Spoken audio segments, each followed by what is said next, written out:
ఓం నమః శివాయ. ఓం నమో నారాయణాయ. కర్మ నివారణ నరదృష్టి నివారణ కాళభైరవాయ నమో నమః. ఓం సూర్య అరిష్టేతు సంప్రాప్తే సూర్య పూజాంచ కారయేత్. సూర్యధ్యానం ప్రవక్ష్యామి ఆత్మదోషపీడోప ఉపశాంతయే.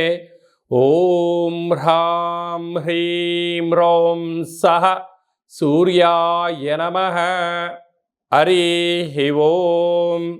మా ఛానల్కి స్వాగతం. చూస్తున్న వీక్షకులకు ప్రేక్షకులకు ప్రియ కాళభైరవ భగవద్బంధులకి స్వాగతం పలుకుతూ మమ్మల్ని ఎంతగానో ఆదరిస్తూ ఉండబడినటువంటి ప్రియ సోదర సోదరీమణుల అందరిపైనను ఆరోగ్యకారకుడైనటువంటి సూర్య భగవానుడి యొక్క ఆశీస్సులను కోరుకుంటూ మిథున రాశిలో ఏడాది తర్వాత రవి భగవానుడు సంచారం అవ్వడం వలన 15/6/2024 నుండి 16/7/2024 వరకు ఏడాది తర్వాత మిథున రాశిలో రవి సంచారం చేయనప్పుడు అందరికీ నిండు నూరేళ్ల ఆయురారోగ్యాలను, అనారోగ్యం లేకుండా, పితృదోషాలు లేకుండా, ఆత్మస్థైర్యంతో అన్నింటా విజయం కలిగించేటువంటి మన మనోబలాన్ని, మనస్థైర్యం అన్ని గ్రహాలలో, అన్ని రాశులలో అందరికి ఎలా ఉండబోతుందో ఈ వీడియోలో సవివరంగా సంపూర్ణంగా తెలుసుకుందాం.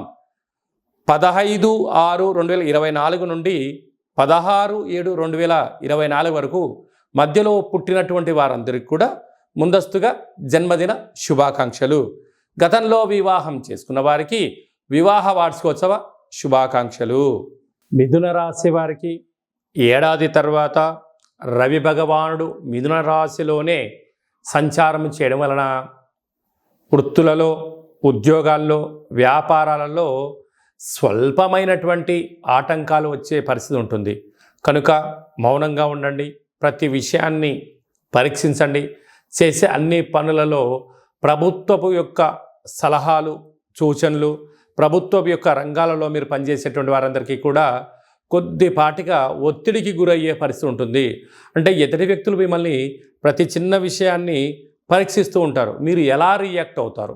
మీరు ధర్మంగా ఉన్నారా, అధర్మంగా ఉన్నారా, మీ మాటకు ప్రతి మాట స్పందన ఏంటి అనుకుంటూ ఉంటారు. అయితే స్వామి వివేకానంద గారు ఒకటి చెప్తుంటారు, ఎవరు ఏదైనా అన్నా మీ పైన వేసిన రాయినైనా పుష్పాన్నైనా దారిని పైన మీరు నించొని ఉండండి.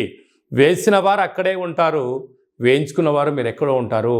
కనుక అన్న ప్రతి మాటకు మీరు రియాక్ట్ అవ్వకుండా మౌనంగా ఉండండి. అలాగనే సేవా రంగాలు, రాజకీయాలు, స్వయం వృత్తులు, గృహ భవన నిర్మాణ కార్యక్రమాలు చేసేటువంటి వారికి ఇది స్వల్పమైనటువంటి ఇబ్బంది అనిపించను కాలం ఎల్లదీయండి.